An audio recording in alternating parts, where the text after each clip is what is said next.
정유사가 함께 모여서 회의라도 하면서 지금 우리는 얼마나 비축을 해놨다. 비록 중동 정세가 불안하고 호르무즈 해협 봉쇄로 유조선이 들어오는 게 좀 힘들고 그렇더라도 얼마 동안은 끄떡없다. 아무 염려 마시고 생업에 우리 열심히 하자.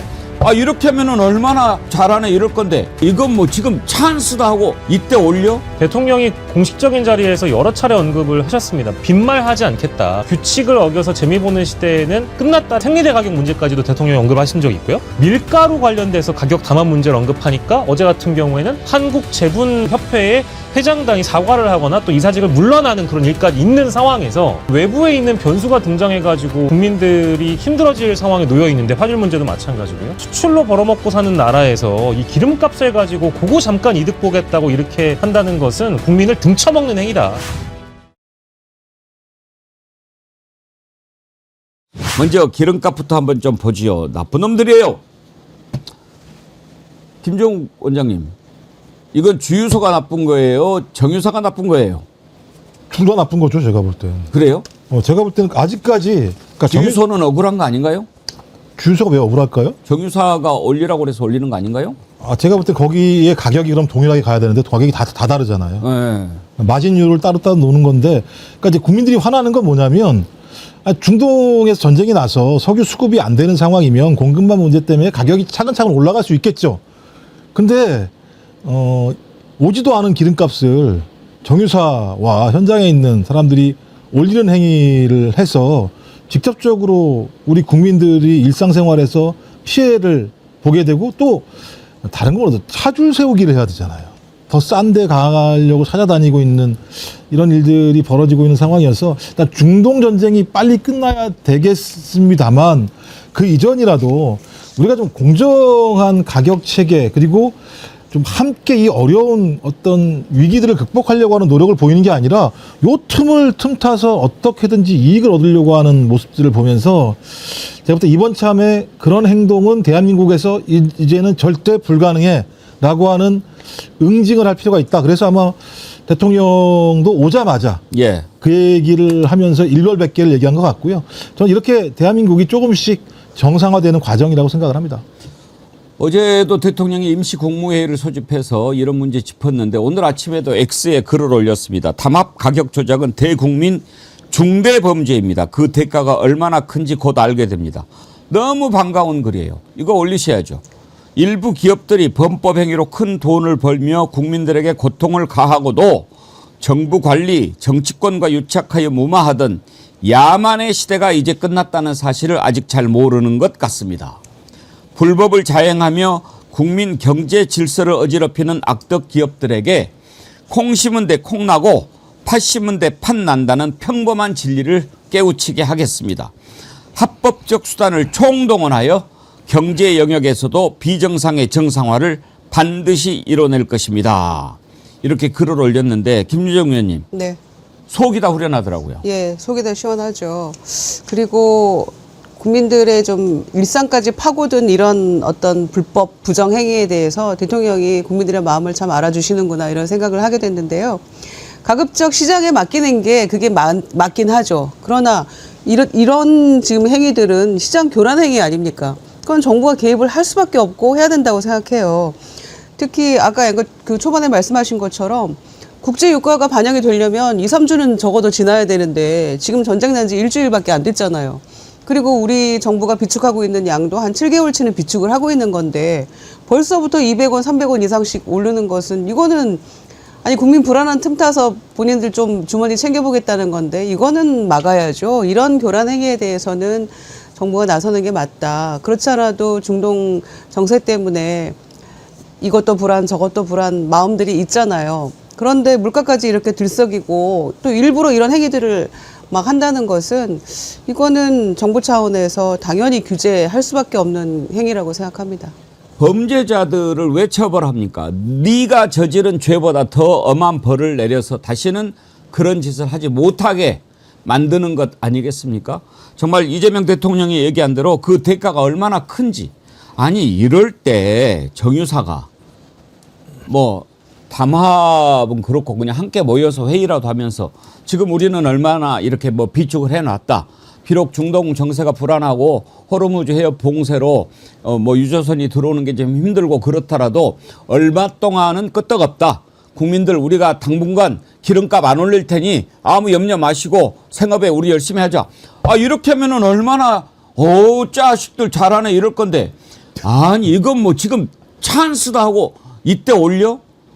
아니 지금 있는 기름이 옛날에 다 사놓은 거 아니에요? 그렇습니다. 그러니까 이제 그 나라의 위기가 닥치면 국력을 모아야 되는데 그 국력을 모으는 게 뭐 대통령만 마음을 모으고 국민들만 마음을 모으는 게 아니라 민간 영역에 있는 기업들뿐만 아니라 뭐 실제 이제 뭐 정유사들이라든지 주유소라든지 마찬가지로 다 국력을 모으는데 또 한마음 한뜻이 되어 주셔야 되겠죠.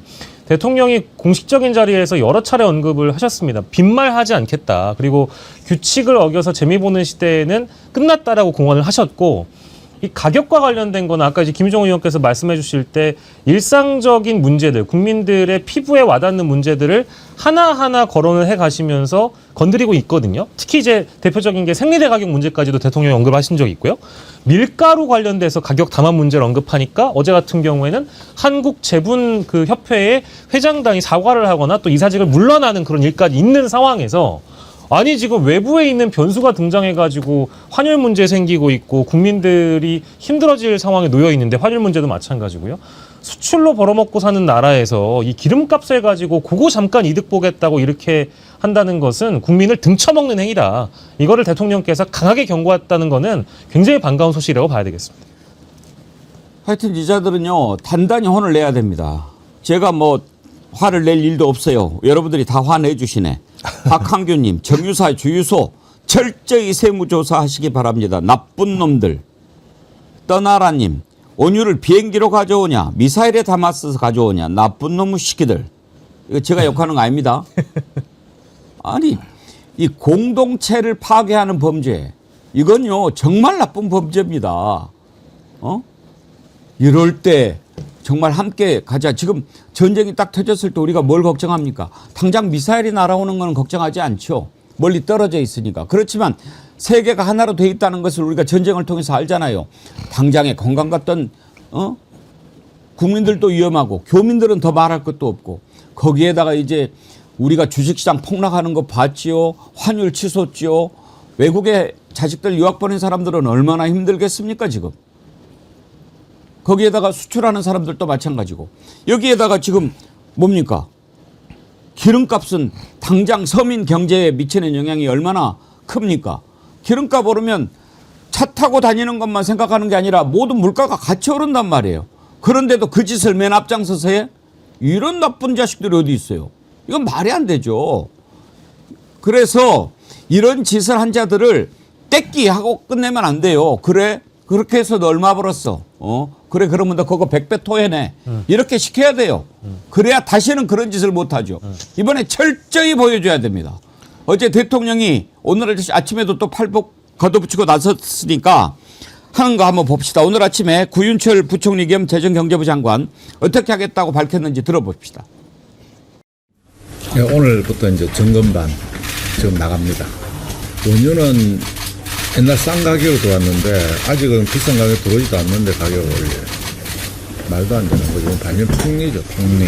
이 말도 되지 않는 이 폭리 현상에 대해서는 오늘부터 정부 합동반이 주유소를 직접 방문해서 굉장히 폭리를 취하고 있는 주유소에 대해서는 전면적으로 점검을 하고 진짜 무관용 원칙으로 할 수 있는 최대한 조치를 통해서 이런 국가적 위기 상황을 악용해서 그것도 민생을 폭리를 취하는 거 이런 행위에 대해서는 앞으로도 그렇고 절대로 용납해서는 안 되겠다. 필요하다면은 유종별 또는 지역별로 최고 가격 지정까지 지금 검토가 들어갔습니다. 이 시장 조사를 해서 만약에 이게 계속 시장에서 폭리가 취하는 문제에 대해서는 뭐 공정위까지 다 포함해서 대응하고 있다는 말씀을 드리겠습니다. 법이 허용하는 처벌 범위가 어떻게 되는지는 모르겠습니다만 김유정 의원님 네. 최고 범위로 강력하게 좀 처벌했으면 좋겠어요. 예. 왜냐면은 기름값이 오르면 뭐 전기 뭐 할 것 없이 그냥 그 도미노처럼 다 오르게 되어 있잖아요. 그런데 당장의 어떤 직접적인 영향력도 없고 뭐 우리 유조선이 한 7척이 지금 호르무즈 해협에 갇혀 있다고 해요. 근데 이제 하루 사용량이 200만 배럴이거든요. 나라에 사용하는 게. 그런데 지금 당장에 어떤 공급에 차질이 있는 것도 아니고 무슨 문제가 당장 일어난 것도 아니고 자기네 가지고 있는 걸로 그걸 기반으로 돈을 벌어보겠다고 이렇게 국민들을 공격하는 거나 다름없다고 생각하기 때문에 저는 일벌백계 차원에서라도 합동반이 정말 철저하게 단속해서 이런 일은 없도록 해야 된다. 그러니까 외부 변수 때문에 우리가 여러 가지 이제 불안정한 요소들이 발생을 하게 됩니다마는 국내에서 지금 문제가 안 될 수 있는 것들을 이렇게 바가지 요금 씌우고 올려서 어떤 사적인 이익을 취하려고 하는 이런 행태만큼은 막아야겠죠. 그래서 저는 정부가 아주 대통령이 지금 순방하고 귀국하셔서 곧바로 아주 철퇴를 내리기로 결정한 이런 부분들은 정말 잘한 일이라고 생각합니다. 전쟁이 왜냐하면 예. 장기적으로 갈 수도 있잖아요. 그럼요. 지금. 네. 아까 떠나라님도 원유를 뭐 비행기로 가져오냐 미사일에 담아오냐 그러셨는데 김선철님 중동에서 원유 가져와서 공장에 넣어서 휘발유 경유 뽑아내려면 2개월 걸린다. 원유를 주유소 배급하냐? 도적놈들아. 화를 내셨는데. 금강야차님 석유협회 여기도 조져야 함. 그러네. 석유협회 지금 회장이 박주선이죠. 예, 보니까 석유협회는 지금 이 정유사하고 상관이 있나요? 지금 제가 볼 때 회원사 확인은 못했는데 예. 여기 보면 회원 상호 간의 이해와 우호 증진을 통해서 석유산업의 건전한 발전에 기여한다고 하면서 이걸 만든 이유가 제1, 2차 석유 위기를 겪으면서 안정적인 원유 공급 및 대국민 홍보를 위한 석유산업의 구심체 필요성 때문에 만들었다고 얘기를 해요. 그러면 지금 같은 상황에서 대한석유협회가 말씀하신 것처럼 가격의 안정성, 그다음에 국민들이 저희 석유 가격 앙등에 따르는 여러 가지 예를 들면 불안들을 해소하는 역할을 해야 되는 거잖아요. 근데 참 이런 역할 하나도 못했다라고 하는 것이 확인이 되는 거고 그런 의미에서 저는 대한석유협회가 이 상황과 관련돼서 국민들에게 뭔가 설명을 해야 되는데 이 윤석열 때 저희 민주당에 있다가 절로 가서 본인이 이런 예를 들면 혜택을 본 사람이어서 전 여기도 제가 볼 땐 여전히 이 회원사의 이익만을 위해서 국민들의 이익이 아니라 회원사의 이익만을 위해서 이런 행동을 했다는 생각이 들고요. 이게 이 기름값 상승이 왜 가장 큰 문제가 있냐면 모든 국가가 기름값이 오르면 인플레이션이 발생하고 인플레이션이 발생하게 되면 금리를 인상해야 되잖아요. 금리를 인상하게 되면 우리 주식시장 제가 볼 때 또 하방 아래로 떨어질 수밖에 없는 상황입니다. 그래서 우리 경제가 굉장히 어려운 상황으로 갈 수밖에 없는 중요한 고비인데 이 고비를 막기 위해서라도 특히 정유사 같은 경우가 이런 부분들에 대한 하방 압력들을 아니 상방 압력들을 일정하게 막아주는 역할을 했어야 되는데 그게 아니라 오히려 야 잘됐다 이때다 이때야 돈 좀 뭐 벌어보자라고 얘기하면서 오지도 않은 그러니까 비싸서 아직까지 오지도 않은 석유값을 미리 올려서 서민들의 주머니에서 돈을 빼먹는 행위를 한다라고 하는 건 당장 서민들의 주머니 돈을 뺏는 것뿐만 아니라 제가 볼 때 우리 경제 인플레이션의 압력을 갖다가 미리부터 주고 있는 그러니까 대통령이 마구라고 표현을 하지 않았겠습니까? 아 진짜 제가 볼 때는 어떻게 해야 이 기업들이 정신을 차릴지 모르겠습니다 진짜. 석유협회장이 박주선이죠. 네네. 대한석유협회. 윤석열 취임식 준비위원장인가? 그거 했을 거예요. 네네네. 그렇게 무게 있는 사람을 보냈으면 석유협회장 자리가 짭짤하고 매우 괜찮은 자리일 것 같은데 뭐 하고 있는 거예요? 뭐 같이 짜가지고 뭐 해먹는가? 이래서는 안 되죠. 여기 회원사가요. 예. SK에너지, GS칼텍스, S오일, HD 현대오일뱅크 다 이런 회사들이에요. 그러니까 지금 가격 다 올리고 있는 아마 회사들이 여기서 연임 헤쳐먹고 있을걸요? 예, 연임한 걸로 알고 있습니다. 김영남 의원님 오셨는데 오시기 전에 우리가 화를 좀 많이 냈어요. 왜냐하면 점잖으신 분 화내는 것도 안 되잖아요. 우리가 대신 화내줬는데 주유소, 정유사, 석유협회 다 나쁜 거죠. 그러니까 지금 적어도 주유소에 공급되는 가격이 얼마나 올랐느냐. 뭐 비싸게 받아서 비싸게 파는 거야 어쩔 수 없는데 과연 그렇게 많이 올랐을까라는 생각이 드는 것이고 말씀하신 대로 지금 국제 원유가가 뛴 거는 사실이에요. 그건 사실인데 그게 바로 시중 주유소에서 파는 휘발유나 디젤 가격에 반영되는 건 시차가 있어야 되는데 이게 시차도 없이 그냥 국제 원유가 뛰었다고 바로 올려받으니까 문제가 된 거죠. 뭐 장사하는 사람들 입장에서는 이때가 기회다라고 생각한 것 같은데 좀 정당하게 벌어야겠죠. 돈을 벌더라도. 박영식 앵커님 제미나이나 챗PT에서 대한석유협회장 연봉이 얼마나 되는지 한번 좀 찾아봐 주세요. 예. 겁나게 많이 받고 있을 거야. 3억 이상은 되지 않을까요? 거예요. 이게 협회라는 게 굉장히 꿀보직 같은 거거든요. 왜냐면은 협회는 국회에서 국정감사 대상이 아니에요. 그래서 너도 나도 가려고 하고 또 가급적 연임하려고 하는데 석유협회에서 아마 최초로 연임했을 거예요. 아마. 에휴 참 가서는 안 될 사람들이 그런데 가 있으니까 이렇게 엉망이 되는 거 아닙니까? 석유협회, 한전 뭐 다 그렇죠. 정권 바뀌었는데 뭐 하고 있어요? 얼마예요? 연봉 1.2억에서 1.5억 수준이라고는 일단 알려져 있는데 정확하게 통계가 나온 건 또 아닌 것 같아요. 근데 그 관련 협회들의 평균을 맞춰가지고 유사 협회들 뭐 석유공사라든지 이런 쪽과 같이 이렇게 비교해가지고 나온 건데 한 1.2억에서 1.5억 정도로 뭐 추산이 된다라고는 발표가 돼 있습니다. 법카는 안 나와요? 법인카드 얘기는 아직 못 물어봤는데. 챗 GPT는 한 2억에서 4억 정도로 보는 거긴 더 많이 여기 나오네요. 또 나와 있네. 맞아요. 그러니까 아직 공개가 안 됐대요. 연봉이 공개가 안 돼. 공개가 안 되네. 공개가 안 된 상황인데 추정컨대 상근 회장은 보통 2억에서 4억 정도가 되지 그 않을까 정도 이렇게 얘기를 나오고 한다. 아마 법카 있고 당연히 그러죠. 관리 감독 책임을 물어서 연봉 다 압수해가지고 그거 뭐 저 이번에 올린 거 토해내게 하면 안 되나요? 협회여서. 가능할지 잘 모르겠습니다. 그러니까 물론 이제 주유소와 정유사들이 회원사로 있기 때문에 대한석유협회 쪽에서도 이 어떤 기름값에 대해서 당연히 예의주시할 필요는 있다라고 보고 이제 관리 감독 업무를 분명히 할 필요도 있다고 생각을 합니다만은 어제자 이제 인터뷰에 나온 걸 보니까 대한석유협회 관계자는 마치 남의 일 보듯이 인터뷰한 게 있어가지고 서울신문 보도를 보니까 주유소 휘발유 가격은 주유소 사장들이 재량권을 갖는다. 이 정도의 언급만 할 거면은 협회가 하는 일이 뭔가 이런 생각이 드네요. 지들이 올렸으니까 거기서 올리는 것이고. 착한 악마님이 이제 그 오토바이 운전도 하고 그러시잖아요. 아이고. 그런데 어제 현장 조사를 하셨네. 어제 용인에서 남양주, 종로, 강남 다 다녀왔는데 용인은 1,685원. 그런데 강남은 2,400원이 넘었습니다. 차이가 거의 800원. 이렇게 기름값 차이가 많이 나면. 아니 근데 그거는 평소에도 그렇게 낮던 거로 제가 알고 있는데. 예. 땅가 뭐 이런 거 다 있으니까. 요 여의도 국회 앞에 주유소가 비싸잖아요. 엄청 비싸죠. 엄청 비싸잖아요. 근데 그건 옛날부터 엄청 비쌌는데 왜 그러냐? 여기 일단 승용차 기사 있는 승용차가 300대가 기본적으로 있잖아요. 국회에는. 근데 물어보니까 그 주유소가 기름값이 엄청 비싼데 기름을 넣으면 사은품을 그렇게 많이 준대요. 뭐 이런 사은품을. 그러니까 이 처음 들어봤네요. 국회의원 운전기사들이 다 거기 다는 아니겠지만 상당수가 그 주유소 가서 기름을 넣는 아, 거야. 그거 모르셨어요? 몰랐어요 네. 저는. 거기가 그래서 제일 비싼 거예요. 네. 몰랐어요. 왜냐하면은 이제 좀 죄송한 말씀인데 이분들이 차 관리를 해야 되잖아요. 네. 세차도 해야 하고. 몰랐네. 그런데 저는. 내 돈 안 들어가잖아요.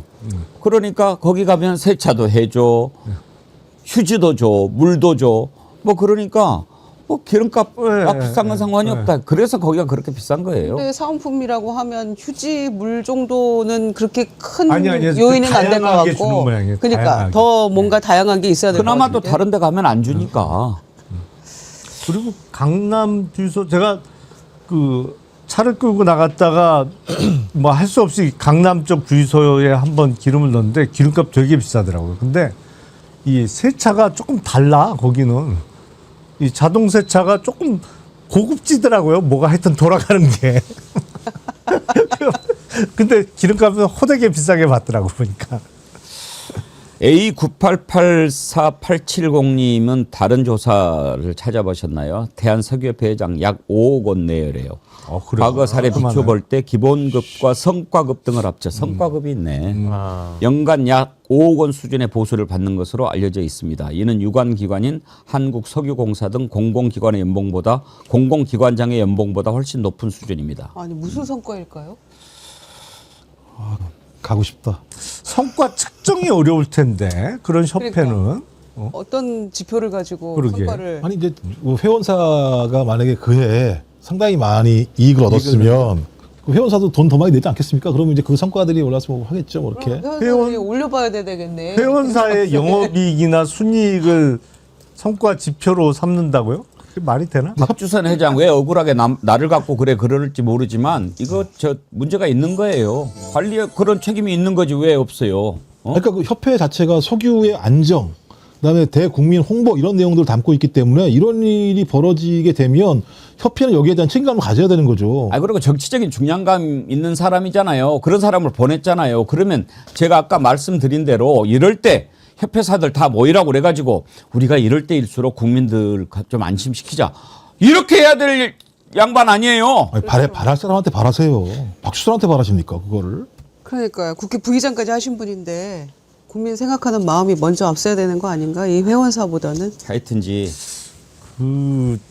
원래 지금 최근 몇 년 동안 석유 화학 업체들이 대단히 그렇죠. 힘들었잖아요. 그게 이제 국제적인 납타 가격이 폭락을 하면서 적자도 커지고 했는데 이번 기회에 그 납타에서 손해 본 거를 그냥 기름값에서 맥불라고 그러나.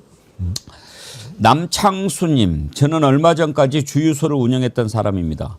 주유소도 시세 차익을 노린 것 문제입니다만 공급하는 정유사가 더 큰 문제입니다.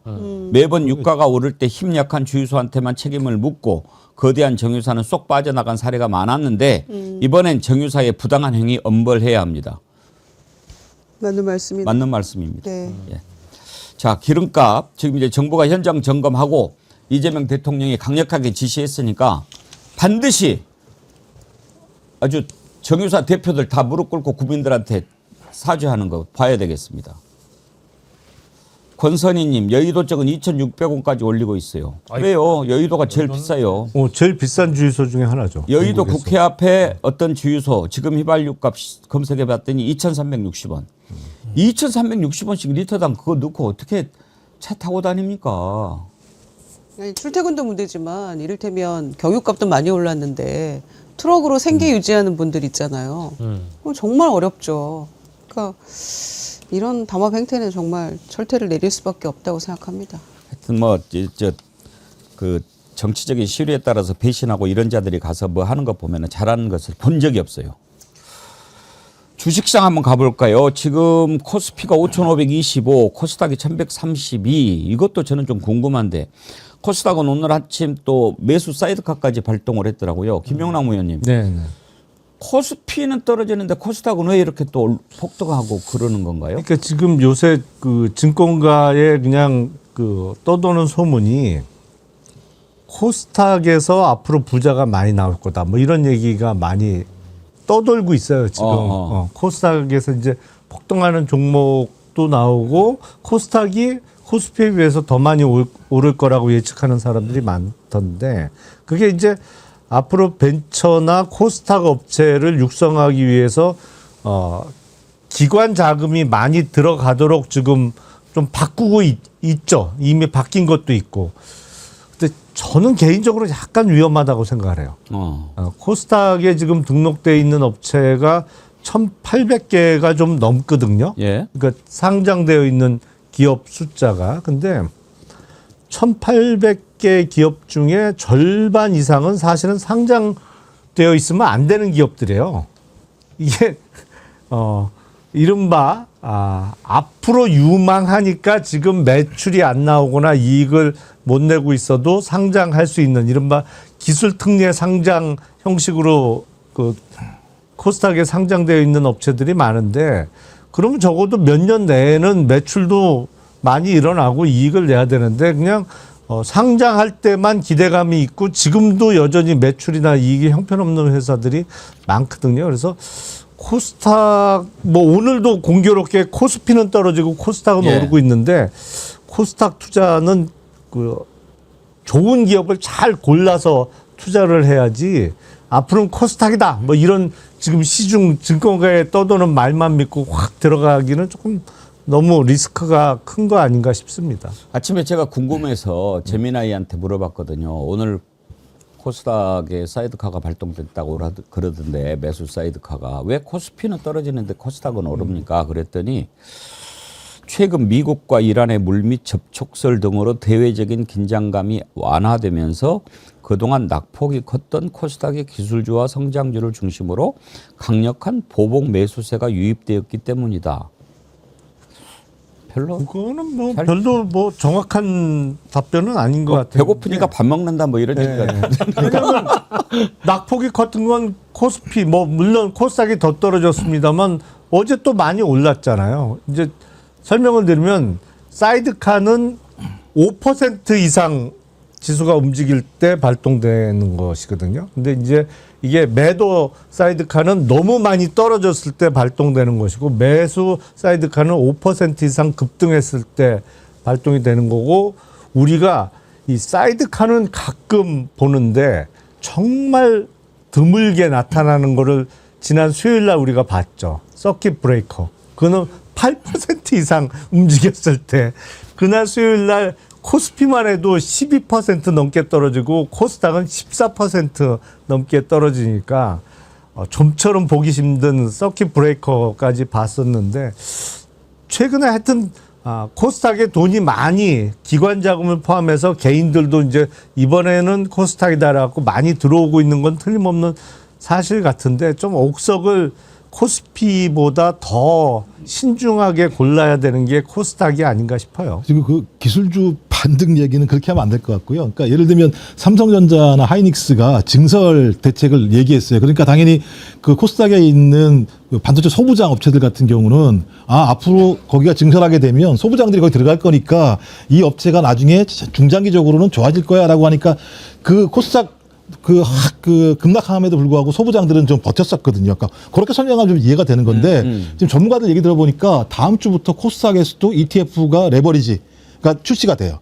그러니까 예를 들면 여기에 가가지고 더 많이 먹을 수 있는 이제 ETF가 만들어지게 되니까 여기 이런 것을 단기적으로는 이런 어떤 호재를 활용하려고 하는 돈이 모이고 있다라는 게 하나이고 또 하나 아까 말씀하신 정부에서 얘기하는 코스닥 3천 얘기하면서 퇴출 기업들을 만들어서 코스닥에 들어와 있는 기업들의 건강성들을 만들겠다라고 하는 측면에서 좀 시간이 지나면 지날수록 코스닥이 이 물이 안 좋은 데가 아니라 물이 좀 좋아지겠구나라는 측면도 있는 것 같고 마지막으로는 이런 것 때문에 외국인들이요 코스피에서 코스닥으로 이동한다는 얘기가 막 흘러나와요. 그러니까 돈이 코스닥으로 흘러가는구나. 그러니 우리도 거기다가 돈을 집어넣어야 올라가겠구나 이런 건데 말씀하셨던 것처럼 코스닥 시장은 제가 볼 때 변동성이 너무 심하기 때문에 잘못 들어가서 그 종목 잘못 골랐다가는 작살날 수 있으니까 말씀하신 좀 건강한 ETF 잘 올르셔가지고 거기서 하시는 게 좋지 않나 생각이 들긴 합니다. 물론 이제 금융당국에서 코스닥에 있는 그 상장 종목 중에 이른바 동전주, 뭐 주당 1,000원이 안 가는 거나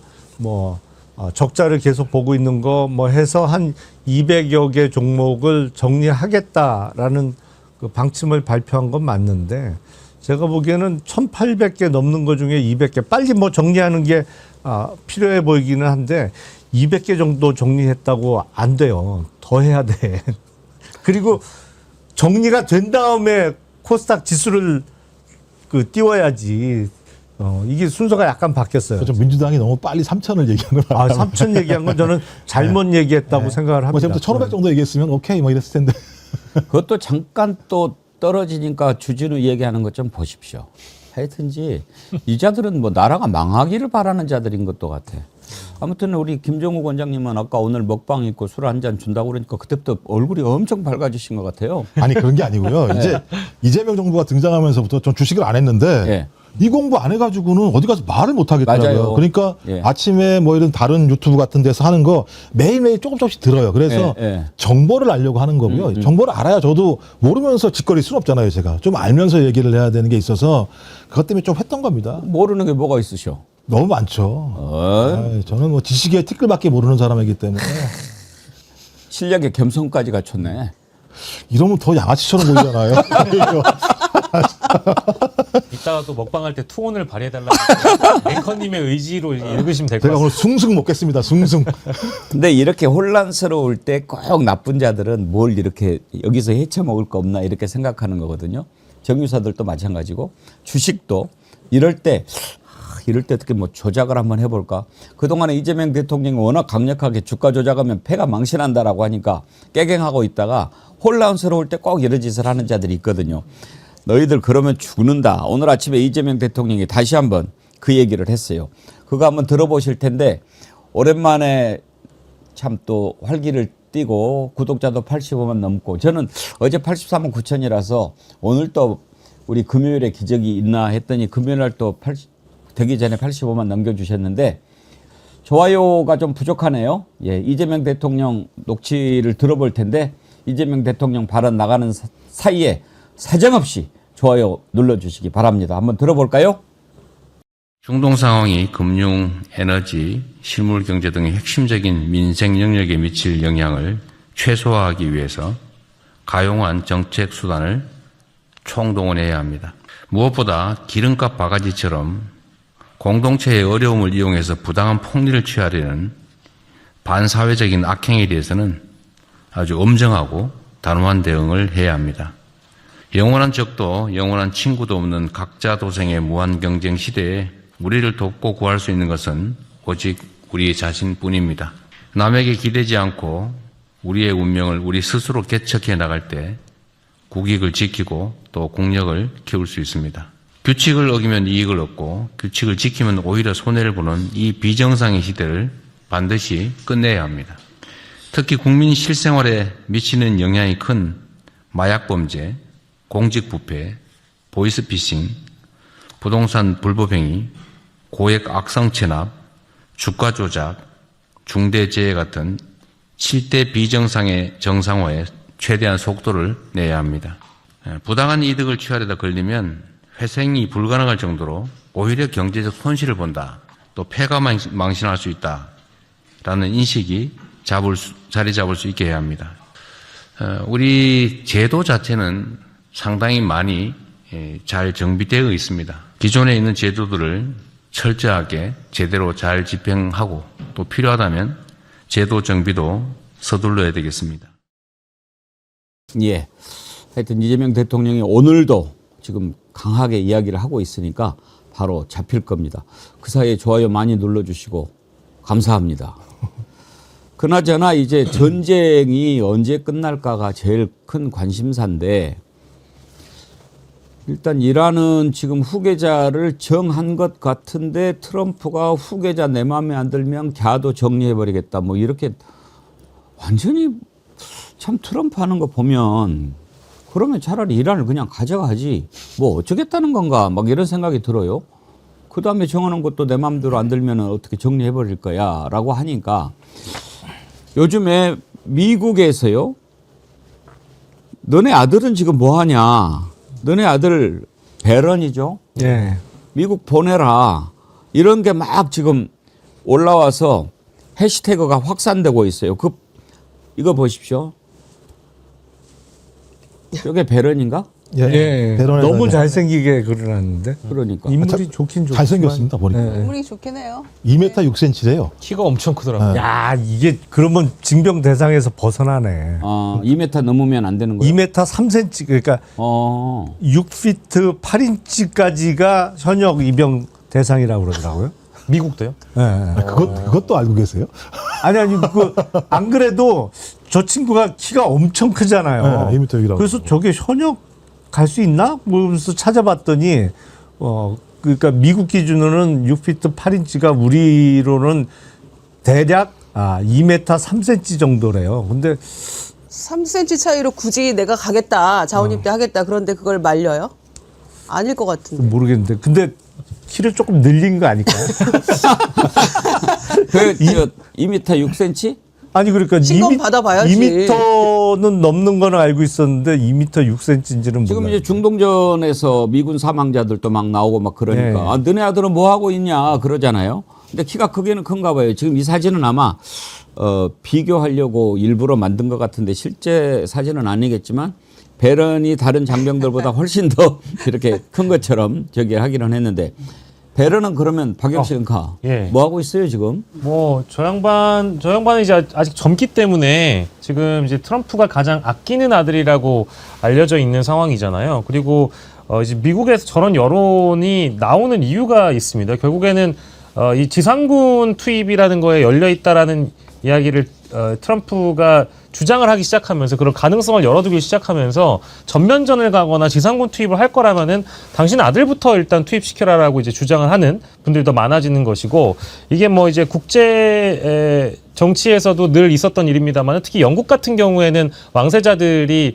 군 장교로 많이 가서 실제 전쟁에 나가기도 하고 뭐 참전하는 역사들도 있어 왔잖아요. 근데 그런 거와 비교해 봤을 때 그럼 트럼프의 아들은 무엇을 하고 있느냐라는 여론들이 지금 미국에서 대두되고 있는 것이고, 지금 20대 초반으로 성장해서 현재 트럼프 일가의 일을 도와주거나 하는 형태 정도로만 지금 언론 보도되어 있고, 대학다녀요. 네. NYU 그러니까 NYU. 뉴욕 유니버시티 지금 2학년인가 뭐 예. 그런데 글쎄요. 이게 이제 저게 트럼프 아들 군대 보내라고 그 운동이 확 벌어진 게 트럼프 대통령의 트루스 소셜인가 뭐 그 SNS에다가 미군 사망자가 지금 6명이 나왔잖아요. 그 소식을 올리면서 뭐 전쟁에 늘 있는 일이다. 이런 식으로 표현한 게 불을 확 질렀죠. 야, 6명은 뭐 전쟁 벌어지면 늘 사망자 나오니까 괜찮고 네 아들은 지금 군대 안 가서 뭐 안전해서 남의 아들은 죽어도 괜찮다는 얘기냐. 뭐 이러면서 배런 군대 보내야 된다라는 거를 어떤 측면에서는 트럼프 대통령이 불을 질렀어요, 지금. 자업자득인데요. 예. 그 베런이 2006년생이거든요. 그러니까 지금 대학생인 건 맞는데 딱 군대 갈 나이죠. 네. 간다고 하면. 그런데다가 미국 내부에서 여론이 안 좋잖아요. 이 전쟁에 대해서. 특히 트럼프를 지지했던 그 호위무사 같은 세력들, 마가 세력들조차도 이 전쟁 안 된다라고 반대 여론이 훨씬 높아요.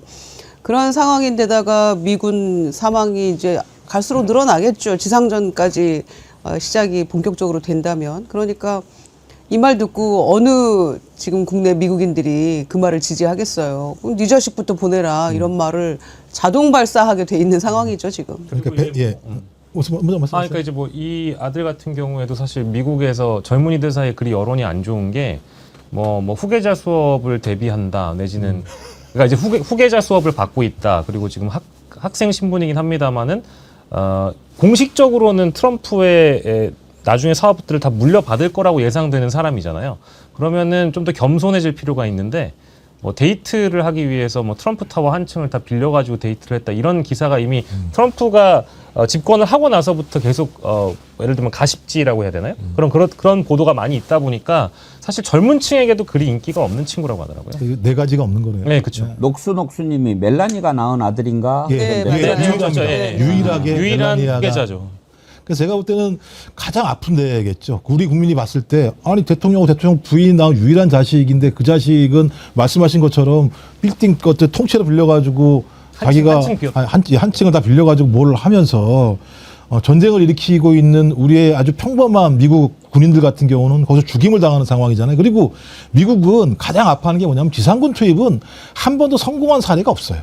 그러니까 갈 때마다 미국이 아주 뼈저리게 패배를 당하고 많은 미국의 젊은이들이 죽어갔던 상황들을 봤었기 때문에 지상군 투입은 안 된다고 얘기했고, 또 하나는 트럼프의 핵심적인 지지층인 마가는 야 불개입해, 우리는 그렇게 해야 된다라고 생각을 해서 전쟁 절대 개입하지 하면 안 된다라고 하는 사람들이 지지를 해가지고 트럼프를 만들어줬더니 이 인간이 갈 때마다 전쟁질을 하고 앉아 있으니, 그러니까 이건 전체 미국뿐만 아니라 소위 트럼프의 핵심 지지층이 마가 같은 경우도 소위 불개입 원칙 과 다른 방식의 행위를 하고 있기 때문에 저는 이런 부분들이 딱 집중돼서 야, 네 아들 특히 멜라니아랑 같이 나온 네 아들 한번 보내봐.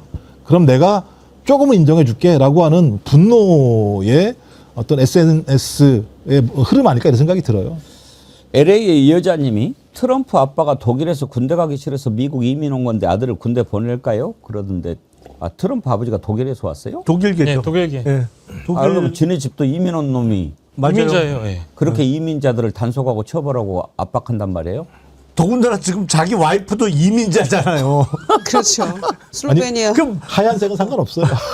유색이야. 앞뒤가 하나도 안 맞아요. 그러니까 트럼프 대통령 그렇죠. 그 독일계에서 이제 미국으로 피신해 왔던 집안 후손이고, 지금 세 번째 부인인 멜라니 트럼프도 동유럽 출신이고. 노년의 양심님, 키가 크면 다른 병사를 위해서 아주 좋죠. 표적이 집중되니까.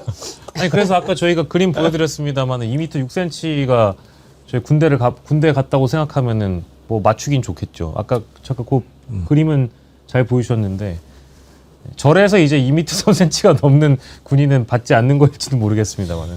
근데 그 트럼프는 정말 그런 것이 전혀 없어 보여요. 노블리스 오블리제라고. 이 영국 같은 경우에는 왕실에서 앤드류 왕자도 그렇고, 앤드류 왕자는 포클랜드 전쟁 때 막 자원에서 입대하고 예, 그러지 않았습니까? 예, 그렇게 영국 왕실에서는 왕자들이 막 전쟁이 나면은 자진해서 입대하고 그런 것을 보여주는데, 트럼프는 그렇게 하는 모습을 안 보이니까 국민들이 비판하는 거 아니겠습니까? 트럼프 대통령도 베트남전 참 안 갔잖아요. 그게 아마 무슨 뭐 팔꿈치에 무슨 이상이 있다는 진단서 끊어갖고 안 갔다는 얘기가 있던데. 그래서 징집을 피했다는 얘기가 있던데. 골프를 하도 쳐갖고 골프 앨범 봤지. 골프 앨범으로. 그러니까 보면 유럽이나 미국이나 마찬가지입니다만 국가가 국민들한테 전쟁을 요구할 때는 그만큼 신뢰를 줘야 되거든요. 그러니까 미국 같은 경우는 미군 유해 끝까지 찾아가지고 적어도 국가를 위해서 목숨을 건 사람에 대해서는 국가가 최대한 예우를 갖춘다라고 하고, 또 미군에 대한 미국민들의 존중은 대단한 상황이거든요. 저는 그런 어떤 일들이 있는데 자기 아들을 거기에 보내지 않는다? 이 얘기는 뭐냐면 지상군 절대 보내지 말라고 하는 상징적인 의미. 그러니까 SNS에서 해시태그가 달려가지고 저렇게 네 아들을 보내라. 샌드 베런 이렇게 얘기하는 부분들은 절대 지상군 보내면 안 돼라고 하는 미국의 민심 여론들이 반영이 된 거라 생각이 드는데, 최근 트럼프가 발언하는 걸 보면 좀 미치지 않았나 이런 생각이 들 정도의 발언들을 하고 있는 거예요. 그러니까 예를 들면 미친놈이 핵무기를 가지고 있으면 안 된다라고 얘기하면서 이란이나 또 상징적으로 북한 김정은에 대해서 문제 제기하는데, 제가 볼 때는 본인이 미친 자 같아요. 저런 미친 자가 AI랑 결합을 해가지고 전쟁을 벌이게 되면 어떤 일이 벌어질까라는 생각이 들어서 좀 공포스럽다라는 생각이 너무 많이 들더라고요, 최근에. 저런 그 샌드 베런 뭐 해시태그 운동이라든지 이런 게 저는 사실 정상적으로 작동되기가 어려운 인물이라고 생각을 하거든요.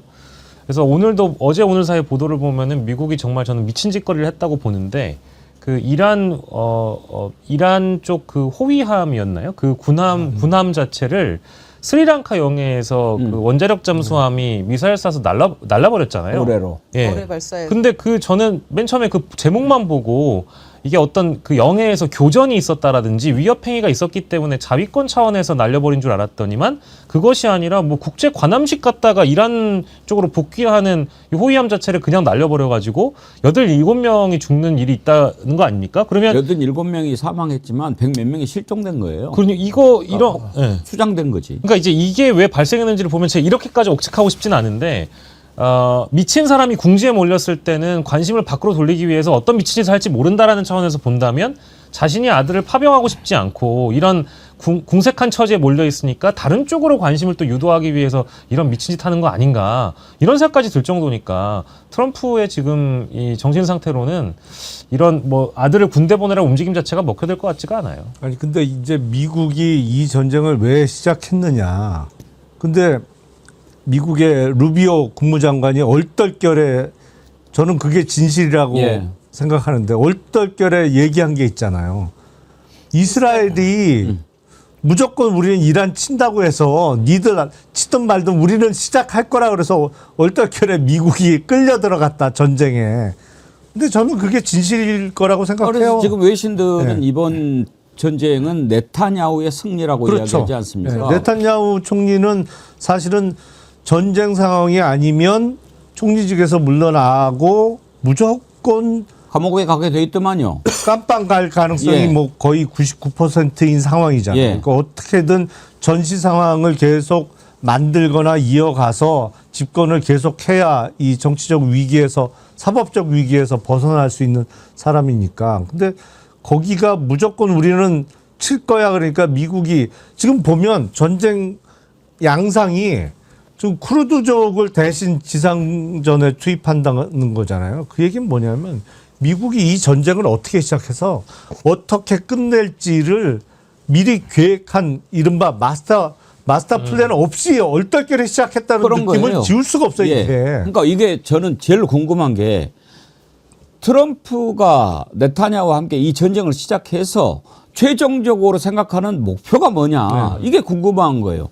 그러면 하메네이 제거가 최종 목표였다고 한다면 그냥 얼떨결에 맨 처음에 그냥 폭사를 하는 바람에 이게 플랜이 그냥 다 망가져 버린 게 아닌가 그런 생각이 들더라고요. 그래서 이 문제는 이제 전환 전쟁이라는 얘기를 해요. 예. 그러니까 미국이나 이스라엘 같은 경우가 내부의 문제나 개인의 문제들을 외부나 전쟁이라는 방식으로 전환시켜서 해소하려고 하는 방식인데 네타냐후 3월달이나 4월달에 선거하려고 하잖아요. 자기가 살아남기 위해서. 그러려면 이 상황에서 전쟁을 일으켜야 되는 상황인데 계속 미국한테 얘기에 쫄라도 안 들어줬거든요. 지금까지는. 근데 미국 같은 경우도 올 11월 달에 중간선거가 있지 않습니까? 그럼 지금 보니까 대부분 37%에서 40% 최악의 지금 트럼프 지지율을 잃는 상황인데 이 문제를 타개할 방법은 없고 계속 문제는 쌓이고 관세부터 시작해서 쌓이고 있는 상황이니까 좋아. 그래 이참에 한번 타격을 하면서 내부의 문제를 외부로 하고 전쟁을 일으키면 대체적으로 미국 대통령의 지지율이 올라가요. 근데 지금은 아닌 상황이거든요. 그러니까 제가 볼 때 지금 늪에 빠진 거지. 그래서 늪에 빠지니까 이걸 밖으로 나오기 위해서 잡은 게 쿠르드 민병대라고 하는 걸 잡아서 이란 내부의 내전 형태 문제로 몰고 가려고 하는 측면인 것 같아요.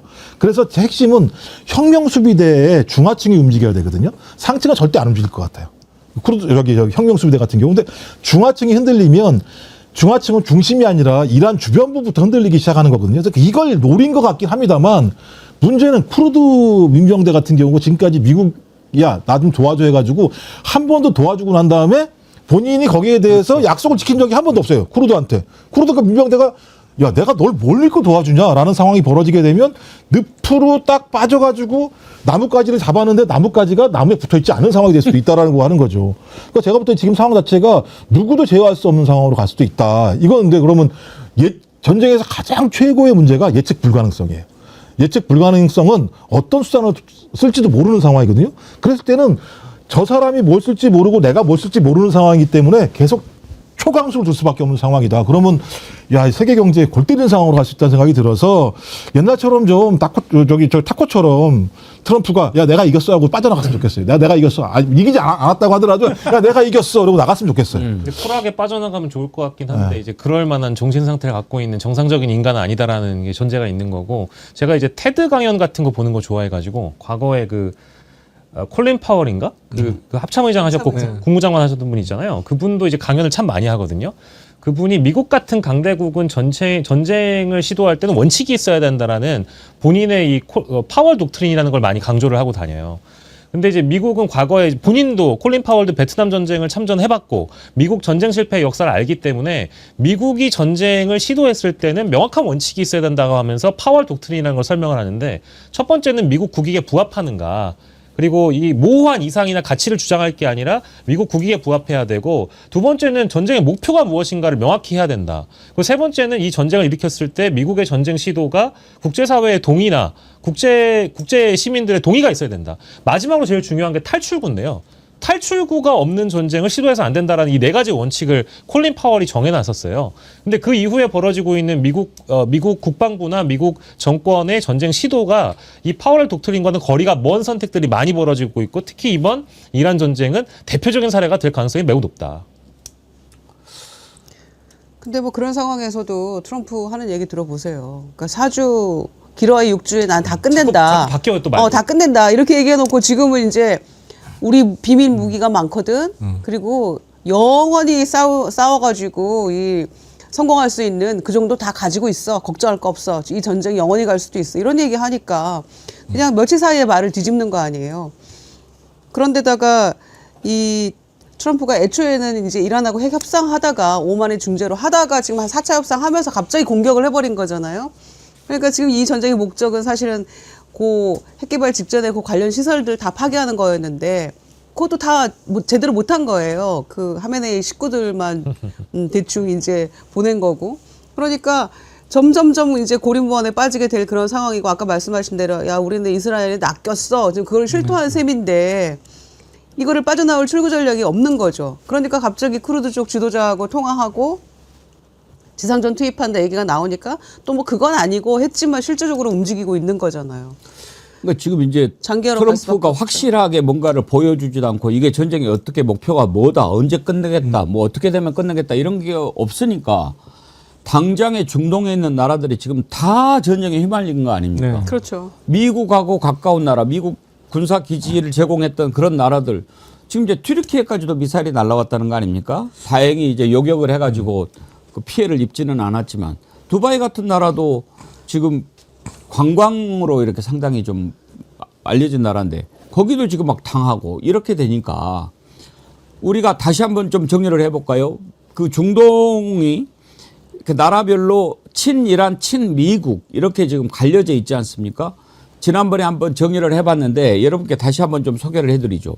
미국하고 우호적인 국가들로 지금 사우디아라비아, 아랍에미리트, 요르단, 카타르, 쿠웨이트, 바레인 이런 나라들이 있어요. 그 지도 한번 좀 띄워봐 주시겠어요? 오늘인가 뭐 그 쇼츠를 하나 봤더니 미군 공군이 이렇게 비행기가 격추가 되면서 쿠웨이트에 떨어졌는데 이란 주민이 몽둥이를 들고 달려와가지고 이란 병사인 줄 알고 막 이렇게 위협을 하니까 그 병사가 아, 나 미국이다 이렇게 해서 그 벗어나고 뭐 이런 게 있더라고요. 이런 나라들에도 지금 막 공격을 하니까 전부 지금 중동 지역이 전쟁에 막 휩싸인 거 아니겠습니까? 그 우호 국가 또 반국가 이렇게 색깔 표시된 거 있지 않나요? 예. 그다음에 이제 이란하고 가까운 나라들은 저항의 축이라고 불리는데 시리아, 이라크, 레바논의 이제 헤즈볼라, 또 예멘의 후티 반군 이런 데가 지금 합쳐가지고 막 서로 이렇게 앙앙거리면 지금 나토 같은 경우에는 미국이 뭐 그동안 마음에 안 들어가지고 뭐 공군 기지도 허용하지 않았다가 일단은 뭐 이런 상황이 되니까 나토는 일단은 뭐 반이란 쪽으로 지금 가야 되겠죠. 지금 색깔 표시된 나라들 쿠웨이트, 바레인, 카타르, 두바이, 아랍에미리트 이런 나라들은 친미 성향의 국가들이죠. 그런데 사우디도 마찬가지고 오만은 중립적이고 근데 이란과 국경을 이렇게 이제 마주하고 있으니까 상당히 좀 불안한 그런 것이고 그 사이 조그맣게 보이는 게 호르무즈 해협이죠. 여기 이제 저항의 축도 한번 보여주세요. 붉은색으로 표시됐는데 이 나라들과 지금 서로 앙앙거리고 있단 말이에요. 저게 이제 중동의 화약고라고 우리가 흔히 부르는데 저기가 만약에 다 전쟁에 휩싸이면 그게 결국은 3차 세계대전으로 가는 거 아니겠습니까? 그러니까 지금 제가 볼 때는 상당히 안 좋아요. 그 튀르키예 공격을 한 거 관련해서 이란은 아니라고 얘기합니다만 그게 이제 나토를 건드린 문제가 되니까 나토 같은 경우 이 부분과 관련해서 명확하게 이란 행위에 대해서 상당히 비판적인 논조를 가지면서 공격을 할 수 있는 양태로 가고 있는 거고 지금 이스라엘 같은 경우는 원칙이 뭐냐면 그냥 이란 정권 정복하겠다는 거예요. 원칙적인 입장이. 근데 이란의 정권 교체를 한다라는 게 무슨 뜻인지 모르겠어요. 일단 여기가 9천만 명이 살고 있는 거대한 땅이에요. 이걸 어떻게 교체를 시키겠다는 거죠. 그다음에 이게 그냥 국가로서만 존재하는 게 아니라 이 이란이라는 데가 시아파의 수장이기 때문에 거의 3억 명의 인구를 가지고 있는 그 지역 유관에서요. 3억 명의 정신적인 지주가 이란 시아파의 핵심적인 사람인데 이거 누가 후회될지 모르겠습니다만 저는 이 전쟁은 누구든 여기에 말려 들어가면 해결할 수 있는 방법이 없다고 생각이 드는 거예요. 그러니까 엄청난 돈, 엄청난 어떤 무장력, 엄청난 무기들이 투하되게 되고 이 투하되는 문제가 여기서만 끝나면 상관이 없는데 말씀하신 것처럼 튀르키예 유럽 지역으로까지 불똥이 튀기 시작하면 나토 같은 경우도 어떤 형태든지 반응할 수밖에 없잖아요. 그럼 나토가 반응한다라고 얘기하는 건 프랑스, 영국, 뭐 그다음에 독일 이런 나라들이 개입해 들어온다고 하는 건데 그게 과거에 우리가 다 얘기하는 2차 세계대전의 양상들과 유사한 방향으로 갈 수밖에 없는 측면이 있는 거거든요. 전 이건 진짜 매우 위태로운 상황이 지금 전개되고 있는 건데 하나 이제 좀 약간 담비 같은 얘기를 하면 공식적인 건 아닙니다만 이란에서 미국한테 휴전 문제와 관련해서 협의를 하자, 협상을 하자라는 얘기를 했다라고 하는 뉴스가 나왔고 양쪽에서는 아니라고 얘기했습니다만 저는 좀 중국이든 이런 나라들이 좀 중재를 해서 빨리 좀 휴전 협상들을 비공식적으로 진행을 해서 이 사태를 정리를 시켜야 될 필요가 있는데 또 문제는 유대인들한테 미국 이 트럼프가 이러면서 돈을 많이 먹은 상황이어서 또 이스라엘의 예. 이익과 무관하게 할 수 있어. 이것도 좀 고민스러운 대목입니다. 말씀대로 미국은 지금 진퇴양난의 상황에 빠졌는데 미국이 휴전한다고 할 때 하고 싶어 해도 이스라엘이 휴전하면 안 되잖아요. 네탄야후는 지금 휴전하고 전쟁이 끝나면 안 되는 상황이니까 뭐 이른바 쉬운 말로 코가 깨어 있는 상황 같은데. 그러니까 15일 전에 네타냐후가 트럼프를 만났다는 거 아닙니까? 그러면서 이제 한 방에 제거할 수 있다 이렇게 얘기를 했다고 그러는데 네타냐후가 트럼프한테 도대체 뭘 약속했는지도 궁금하고. 근데 아까 루비오 얘기하셨지 않습니까? 네네. 그러니까 마치 지금 이란의 공격이 임박했기 때문에 우리가 공격을 한 것처럼 이야기했지만 사실 그런 게 없었다고 막 네. 나오는 상황이고 또 이스라엘이 부탁해서 한 거다라고 루비오가 실토를 해버렸는데 이렇게 되면 정당방위라든지 뭐 그런 어떤 임박한 위협을 바탕으로 한 게 아니라고 밝혀지면 외환죄 같은 거 아닌가요, 트럼프는? 그래서 이게 이제 전쟁 같은 경우는 의회 승인을 얻어야 된단 말이에요. 그러니까 자꾸 이거를 전쟁이라고 얘기하지 않고 작전이라는 표현을 쓰잖아요. 푸틴한테 배워가지고. 그래서 그것도 정말 이거 기만이죠, 사실은. 이런 심각한 문제를 그런데다가 지금 이제 이스라엘하고 미국이 협공을 한 셈인데 이슬람 대 기독교의 어떤 전쟁의 양상보다는 지금 이란이 공격하고 있는 주변 국가들은 이란은 시아파고 나머지 순위파, 그러니까 이슬람교 내의 어떤 종파 전쟁처럼 가는 게 미국으로서는 더 바라는 바일 수도 있잖아요. 그러니까 지금 쿠르드족이 개입하고 이란하고 나머지 국가들 간의 어떤 종파 분쟁으로 지금 이게 또 그런 쪽으로 굉장히 복잡하게 확전하는 양상으로 가고 있기 때문에 이 전쟁이 어랍쇼 하면서 그냥 실수로 한 방 내린 그런 초기의 상황이 굉장히 지금 복잡하게 얽히고 설키는 과정으로 가버리는 거죠. 그러니까 트럼프가 컨트롤할 수 있는 방향이 아닌 거예요. 이미 손을 벗어나 버린 거예요. 뭐 여러 가능성들이 거론되고는 있습니다만 어쨌든 트럼프 입장에서는 뭐 자신이 개인의 위기에 봉착한 문제가 일단 두 가지가 있었는데 일단 아이스라고 하는 이민 세관 단속국에 대한 이 미국 국내에 있는 거센 집회의 물결을 좀 막아낼 필요가 있겠다라는 생각이 하나가 있었을 거고 두 번째는 지극히 개인적인 문제입니다만은 제프리 앱스타인 파일 문제가 너무 심각하게 거론되고 또 그것이 또 지지율과 직결되다 보니까 맞아요. 그 두 가지 문제를 어쨌든 수면 아래로 끌어내리기에는 성공을 한 것 같아요. 왜냐하면 전쟁을 발발시킨 이후의 상황까지 지금 현 시점으로 보자면. 근데 오늘 같은 경우에 또 보도된 거 보면은 결국 또 쿠바 얘기를 꺼내기도 하고, 그러니까 뭔가 반복적으로 국내 위기를 국외로 돌리는 방식은 계속 이제 유효하게 써가고는 있는데 중요한 목표는 중간 선거에 대한 승리이자 자신의 지지율을 높이는 방식이기 때문에 탈출구를 생각보다 정말 쉽게 그냥 포기해버리는 전략을 택할 가능성도 일부 여러 전문가들도 있더라고요. 아니, 그러니까 이 전쟁이 11월 달에 중간선거에 승리를 가져다 주는 얘기죠. 뭐 그건 그렇죠. 그러고 보니까 이 전쟁의 배우가 앱스타인이네. 근데 이게 문제가요. 또 상원이 또 자락을 깔아져 버렸잖아요. 전쟁과 관련해서 미 상원에서 문제 없다라고 얘기를 해서 전쟁을 할 수 있게 하는 조건을 만들어준 건데 전 두 가지 변곡점이 있다고 봐요. 3월 말에 미국에서 대대적인 시위가 열릴 거라고 얘기합니다. 그 아까 말씀 아이스로 얘기되는 이런 것에 대해서 반대 시위인데 지금 예상이 한 1,000만 명 정도라고 얘기를 해요. 근데 이게 반전 시위 양상과 결합돼서 상당히 지대한 미국 내 여론을 만들어낼 수 있는가 하나의 문제 하나가 또 하나는 트럼프가 4주를 얘기했단 말이에요. 근데 4주에 뭐가 열리느냐? 미중 정상회담이 열려요. 그러니까 4주라고 예상하는 게 미중 정상회담 이전에 뭔가 정리하려고 했던 거 아니냐라는 얘기들이 많이 나오기 때문에 또 좀 중국 같은 경우도 계속 지금 중재 얘기들이 나오는 상황이어서 3월 말에 미중 정상회담 이전에 변곡점이 생기지 않을까. 근데 만약에 이때까지도 생기지 않게 된다면 제가 볼 때는 제어 불가능한 상황으로 갈 수도 있다. 진짜 주식하시는 분들 고민 많으시겠는데. 근데 이 시장의 반응을 보면은 그렇게까지 장기전으로 예상하는 분위기는 또 아니라고 하지 않습니까? 알 수가 없으니까 전쟁이라는 게. 근데 제 생각에는 만에 하나 이제 이란에서 빨리 미국이 발을 빼잖아요.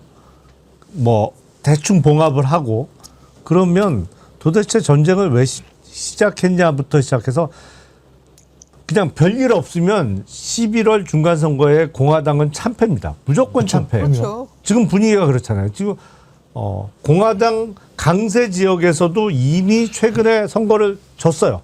텍사스에서도 지고 플로리다에서도 지고 이게 우리식으로 비유를 하자면 TK 지역에서 국민의힘이 선거를 진 거예요. 그 꼴이거든. 이 상태면 11월 참패고 참패하면 트럼프 대통령이 미국 역사상 최초로 임기를 다 채우지 못하고 탄핵당할 가능성이 높다는 걸 본인도 잘 알아. 그러면 뭐라도 또 필살기를 던지지 않을까요? 그게 리스크인 거예요. 그게. 트럼프는 방법이 있죠. 윤석열한테 배웠지 않습니까? 반란법.